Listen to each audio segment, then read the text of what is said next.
Hi, are you dreading the upcoming time change that's happening on Saturday night?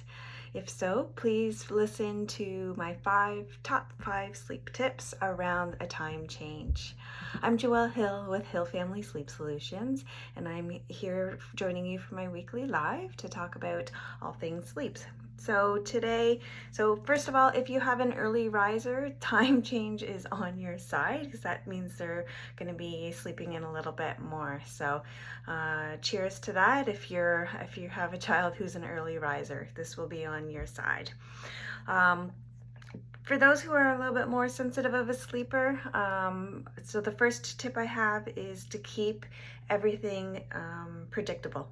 So keeping the routines and the schedules, keeping everything predictable, because the time shift is happening on the beginning end of a spring break from school for a lot of kids this week. So keeping them into that routine and that predictable scheduling can really help with adjusting to the time change, as well as maintaining regular activities over the holidays that will help preserve the sleep.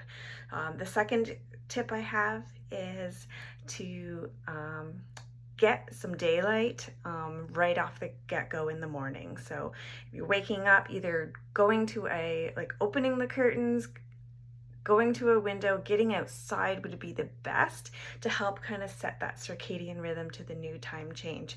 It's like traveling one time zone, if you think about it. So helping to adjust those circadian rhythms, just an hour. So it shouldn't take too long, but getting that morning daylight or that morning brightness, that energy and that sunlight will help with that, making that shift.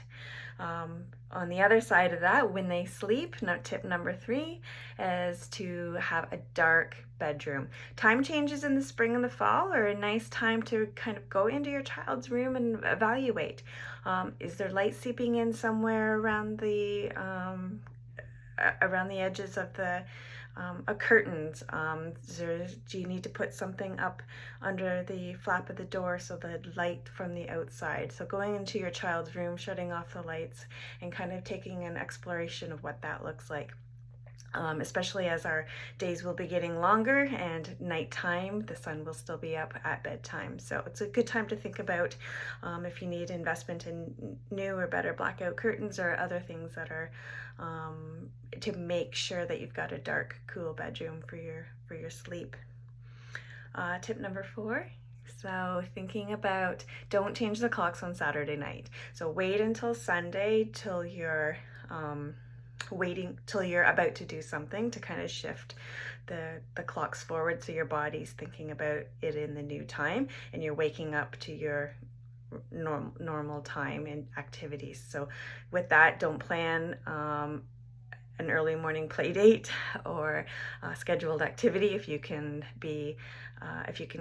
avoid that, that would be ideal in terms of helping to shift, and then start your day. And with that, bedtime will be later on Sunday night. So thinking about which is okay, because a lot of kids are in on spring break, so they don't need to get up and out the door to school, and then adjust that by about 30 minutes. If you have a napper, they'll be going to bed they'll be having a nap about half an hour later. So if they usually go to bed at 12 o'clock for a nap, put them to bed at 12:30, so kind of split the difference for nap and then later bedtime. If you're having any questions or struggles with time change, please feel free to reach out. But this one is easier than the fallback.